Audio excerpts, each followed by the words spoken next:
Hey bro, so this garage space is a workspace, but it's also where we live in so many ways. We keep our bikes in there. We use 8 or 9 bikes on a daily basis, and then we have other bikes too that are ones kids have grown out of and other kids haven't grown into yet, that kind of thing. And so those are pretty much always in the way because we don't want to leave them out in the elements. So this is where they can be. I can't even tell you how many times I've moved piles of stuff here. I had to call these two in to help me move the biggest board because I couldn't move it by myself. There you go. Showing off the frizzy muscle. So I'm determined to do this project exclusively with hand tools. That's basically the set of tools that the local carpenters have. So if kids are learning woodworking with me, this is what will be available to them. Although honestly, there's probably on that table already more tools than they'll ever have. Very few benches have a vise, and nobody does small detail saw work like joinery. They just do nails. Okay. This is roughly what I'm going to be working with. It's basically all I own. Everybody's like, oh, you can start hand tool woodworking with such a simple set of tools. I don't know, it seems like a lot to me. So I'll give you a quick rundown. This is the wood, Jala, which I can show you in another video where I got this wood. And this is a Lee Nielsen 7.5. Thank you, Mom. This is a Stanley, made in England, Bailey, number 5. It was found in a refrigerator, shipped to West Africa from Paris, France. This is a Wood River number 5. And look at that. I mean, I've used it like twice, maybe. I got all that tarnish on there. It's been around, probably a little over a year. This is a Stanley number 4. Plastic handle. Plastic, almost everything. And it was here when I got here. I found it in this original garage. This is my birthday present from 5 days ago from my beautiful wife. Thank you. Also, I didn't tell you, it's a router plane, which I'm thinking I'll be using to make a groove for the tool tray that's a part of the Moravian workbench. What? No, she's in the house. Veritas dovetail saw. Has barely ever cut anything. Also from my wife. Thanks again, babe. The Peugeot, found in the local market. It is about 4 teeth per inch. And I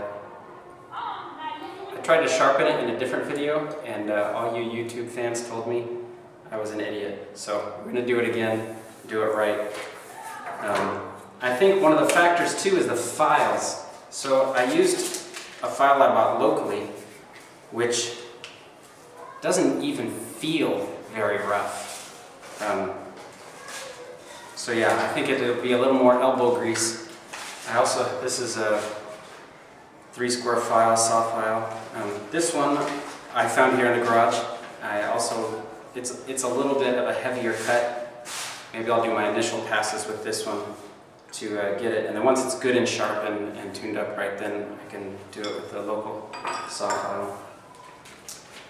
This, also thanks to my wife, she found in a gutter on a road ditch in America. It's a Distin back saw, and I'm not sure how many teeth per inch. I want to say it was 11 or 12. This is a vise that my wife had brought out by someone who was coming out here in their luggage. And I believe she got stopped in 3 airports for carrying it in her hand luggage, but I'm thankful to have it. You can see a theme here. My wife, here's one I actually found myself. This is another vise that I'm going to refurbish.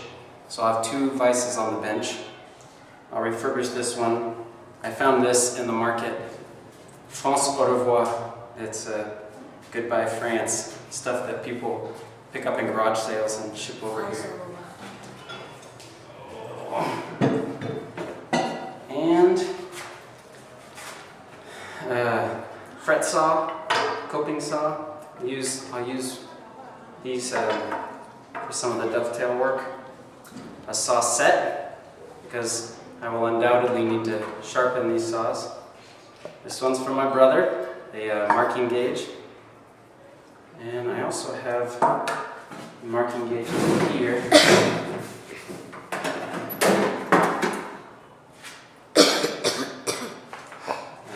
Mortising gauge.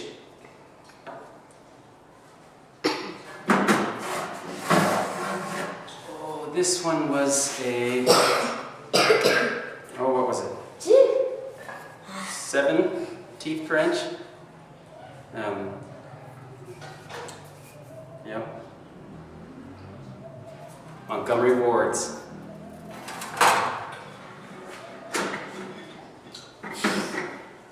Some chisels that I found here, which are seriously going to need a tune-up. Diamond stones. I also have 3 diamond stones that I'll be using to sharpen all of this. Little marking knife.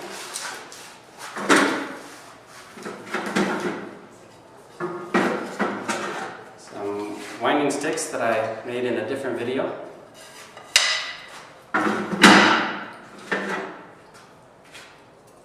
What's this called again? Bevel gauge.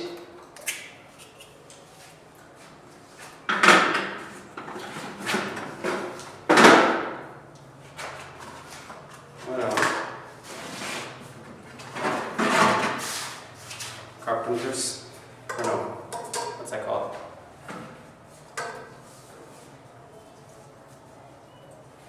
Help me out. What's this called? A combination square?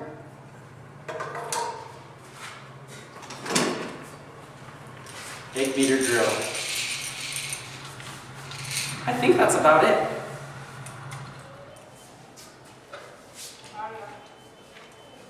There you have it. These are the tools we use. I'm following the wooden shop. What's that guy's name? Man, I enjoy listening to him. North Carolina guy. Anyways, we'll be following his instructions for making this bench. But the first thing will be milling these boards to dimension with hand tools. That'll take time. It's gonna be fun. Love you, bro.